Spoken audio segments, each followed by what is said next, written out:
I'll give you an example. Hello? Are you there? Oh, hang on. I'm talking to you. Okay.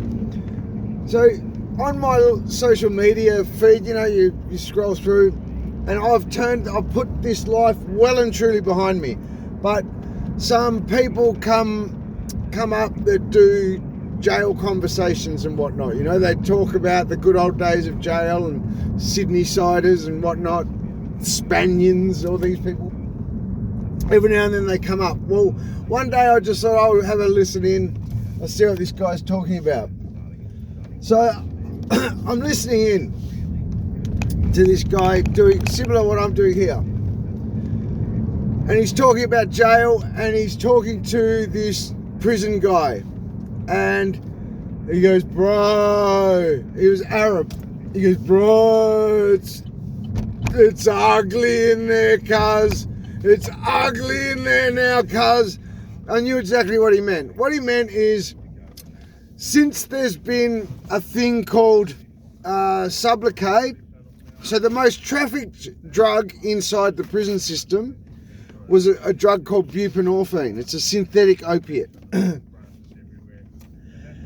And this drug, by the way, it's a modern opiate substitution program. It's brilliant. You cannot die off it. You cannot overdose. It just tricks your opiate receptors into thinking that, you can't feel the effects of heroin. It works for alcohol. It's a great drug, great medicine. But if you're completely sober in jail and you got nothing to do and you have some of this, you'll get a little kick. Your day will go quicker than it would have if you didn't have it. But don't mistake that. You're not getting drunk or you're not getting fully off your head. But like maybe 2 beers. You feel like you've had 2 beers all day. You buzz around, that type of thing. Like minimal is all I'm getting at. Anyhow, so what happened is they developed in time, same active ingredient, just different form of delivery, I guess, is the way to word it. And they developed a thing called Sublocade, which is an injection. So basically it just injects into your stomach, and it slowly releases over, I think 3 months technically it's in your system for 3 months, every 3 months. But you should go back every month. You go back every month for your monthly injection. And it's like a gel. So it's pretty freaky when you think about it. It just goes into your skin, goes just not into intramuscular, just into your fat cells, I guess is the right way to word it. And it slowly seeps out over the month. And there you go. You cannot feel the effects of heroin. Job's done. Beautiful. Now all you got to do is put things in place, get yourself a life. Great. Excellent. But what that did was it removed the bupe trade from the prison system. Now, here is this guy. So basically what's happened is the prison system, because it's injectable, you can't traffic it, you can't get it out, you don't have to go and do you don't have to go up there daily to see the prison officers. It's very easy for the prisons to manage. The prisons were like, okay, we can do this, no problem. We don't want to be doing methadone bupe that are crazy. They can traffic it, it was carnage. But they agree, hey, these bupe injections, excellent. Oh, I agree to that. So all the jails around Australia, I believe, now offer the inmates this Sublocade injection. But what that did do was it eradicated, by giving buprenorphine, in effect, it eradicated the market for the black market of the buprenorphine. Now, that you can attest to this, government people. Hello, you can go and speak to all your experts, because you don't want to listen to people like me. You can go and speak to your experts in the prison system. They'll attest to this, that since the introduction of Sublocade, so basically, in effect, since the prison system has been giving out narcotics, the trafficking in narcotics has gone. There is none.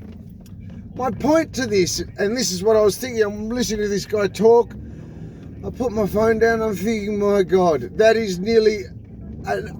if the tobacco example isn't an example of the prohibition, that's a perfect example of how prohibition would eradicate the black market. Like ending prohibition would eradicate the black market. So if basically the government provided at a reasonable cost to addicts all drugs, you would then eradicate the black market. You would eradicate $12 billion going into the hands of organised criminals to then come up with even more things. Now, put that in perspective, a police force has a budget of about $4 billion in Victoria. Now, initially you think, oh yeah, but I don't want to give them drugs. At the end of the day, there's a thing called Maslow's hierarchy of needs. Now, combine this with this. There's a thing called Maslow's hierarchy of needs. So what happens is, if a drug addict, heroin massively for this, methamphetamine, well, you just have to, it is what it is. It's still the better than what we're dealing with now. But in effect, what happens is, if a person has to run around getting stupid money to pay stupid money to drug dealers, they have no time to even contemplate trying to turn their life around. No time, because they're too busy running around doing crime, selling drugs, they're in the life. Whereas if they could get the drugs, just like in the prison system now, where they lost the black market, and the organised criminals are saying it's ugly, you want to stay away from that, bro. You get me? Like, it's no fun anymore. Don't go in there. There's nobody's, like, there's no business to be had, nothing. Just stay away. So what happens is, the addicts, because life's stable, they achieve at least the first rung of Maslow's hierarchy of needs, which lets them then what? Start thinking about positive behaviour change. But when they're an addict running around doing addict stuff, they've got no chance. It's like zero chance.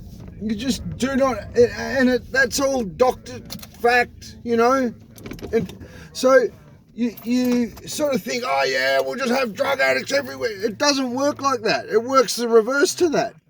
It actually works the reverse, because nobody wants to be an addict. Nobody wants to be a cigarette addict. Nobody wants to be any addict. So by reversing prohibition, aside the fact that addicts aren't out stealing, shop thefts, burgs, selling drugs, prostitution, whatever, to try and fund their drug addiction. Aside that aspect, they then have some stability in their life where, get the routine going, and then they can start writing books, they could start doing whatever it is, reaching out, trying to get work, getting some normality in their life, because they've got that first rung of Maslow's hierarchy of needs achieved. And then they've got stability. But what else would happen is the governments and the private enterprise that would be dealing with it can then control it, educate it, and slowly eradicate it. But what we're doing now is we're glorifying it. We're making it just like the perfect recipe for a rebellious teenager or youth to discover. They want to sort of stick it up the sizzle. They want to, they're rebelling. Not everybody comes from a place of stability. So they're rebelling against whatever they're rebelling at. And right now, what we do with drugs, it's perfectly poised, ready to pounce. Whereas if it wasn't that, you wouldn't have that. And what is going on? Experts, hello. Go and speak to the people in prison, the experts that you like to listen to, who have got us in this mess. But they'll at least attest to the fact that since the introduction of Sublocade, it has pretty much eradicated the black market from the prison system. you can work the rest out from there, I hope.